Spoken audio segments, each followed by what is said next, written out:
Dichen, good to see you. Thank you so much for your time. Thank you. Thanks for having me. You know what's interesting, right? With this movie, Vampires: The Velvet Lounge, I feel like the stakes and the scale is big, right? Vampire slayers, action, a lot of things in the supernatural creature feature thriller world are massive right now in terms of popularity. What's it like seeing all those elements in the script and then getting there and starting to film and see everything come to life? That script to screen journey, based on what I just said. Yeah, I actually didn't realize the scale of it until like as we were filming. I'm like, oh, we're gonna do this little indie movie, and but then like as they started bringing in all these elements, I was like, oh my gosh, wow, like they have really gone all out here. It was exciting, and it really helps with your character as well when you feel the world folding in around you and you don't have to like imagine it.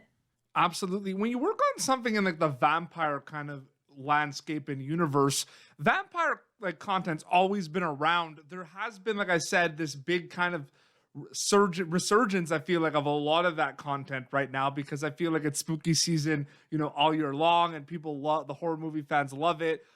Did you notice kind of like now that like you've been posting the trailer and everything, a bit of a kind of boom in vampire content, like more now than later, or did you feel like it never left?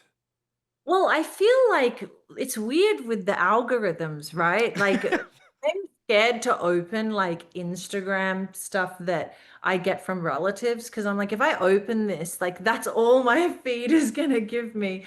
So I actually I don't know, but I do feel like the vampire thing did go away for a little while. Like, Yeah. we had some incredible vampire content like for a while with like we had Buffy and Angel, and then we had Interview with the Vampire, and like all these like real Nosferatu, Mm. or what's that other one? Anyway, my mind. Yeah, no, a lot. Twilight, Vampire Had Diaries, a so lot. much. Oh Yeah, yeah, yeah, Twilight, right? yeah. And then it was like the comic book era, and we had all the comic stuff, and then I feel like there's sort of like waves. It comes in waves and then it goes back around. It's kind of cyclical. So yeah, I do feel like it did go away in general, and now Yeah, it feels it's like coming back a little. absolutely. You have an incredible body of work, and I just want to say it is an honor and privilege to speak with you because you're an incredible storyteller and actor. And I did kind of want to say, like, you've worked on projects like different worlds, different characters, but it is all storytelling at the end of the day. So I'm just curious, like, how separate are past projects for you compared to something like this, like an indie film like Vampires of the Velvet Lounge? Do you bring mindsets preparation from things like working in like Jurassic World, Planet of the Apes, Severance to something like this, or they're completely separate once you wrap them?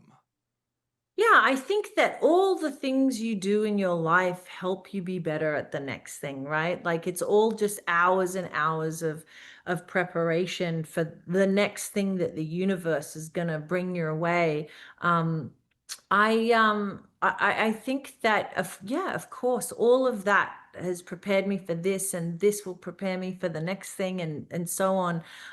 But yeah, I do love the physical aspects of like the athleticism required in something when you have to do action, and I think it really helps the character, and it's sort of they feed off each other, and it really has to be in your body because you're actually physically, you're doing your stunts.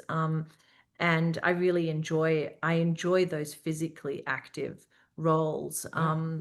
So yeah, it has helped, I think, all that work. But indie Vampire movies Slayer still, movie, there's gonna be a lot of crazy.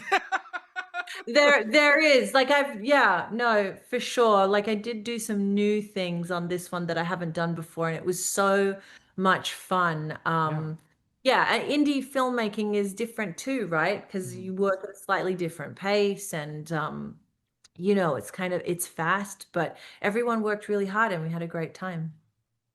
Yeah, no, absolutely. And I did kind of want to ask, I mean, Severance on Apple TV Plus is the talk of the town. And I feel like it's the talk of the town because, in my opinion, it's a show that kind of has everything at times. Like, it obviously, the sci fi kind of drama component, but also the twists and turns and everything. Even for, actors like that have joined later, at, like for season two, like, and I feel like everyone's been able to kind of like soak it in with like award season and everything. Do you feel like there's like an element in your opinion that kind of stands out and hits stride more with the audience in regards to Severance compared to others? Like, what do you think is the big thing that is drawing people towards this show? Do you think it's the twists and turns? That's the obvious one, right? I do. I think that it's like a real like mystery box kind of show, and people love that. I think that in an era where everything is either like really short, fast, like real content, or you know, and there's amazing fast sort of television and drama and soap and stuff, which I also love.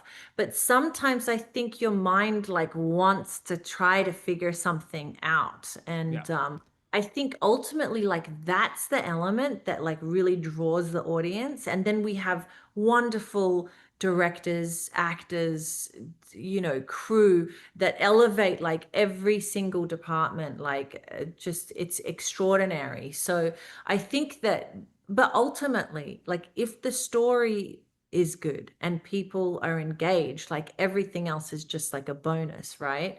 I think Severance is just firing on all cylinders. And there are so many stars on that show. So The good. the production design is a star of the show. The props, star Cinematographer, how it's of shot, the the DP. cinematography.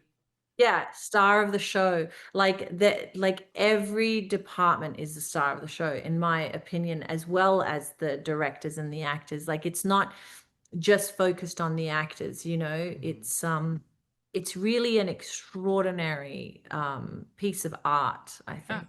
No, absolutely. It's definitely a conversation. Like I have so many conversations about that show. Like when episodes are rolling out, like it's definitely that conversation dinner table show, which reminds me of the traditional kind of before streaming, right? Of like the traditional drops where you'd watch every Sunday an episode of something and then you would talk to your family about it. It's so great. But yeah, I like I said, that's great. And I can't wait for people to also check out Vampires of the Velvet Lounge, Vampire Slayer movie. I mean, it's awesome.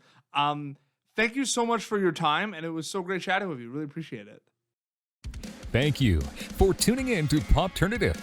Make sure to check out our past episodes of Popternative on YouTube. This has been an Autograph Communications production.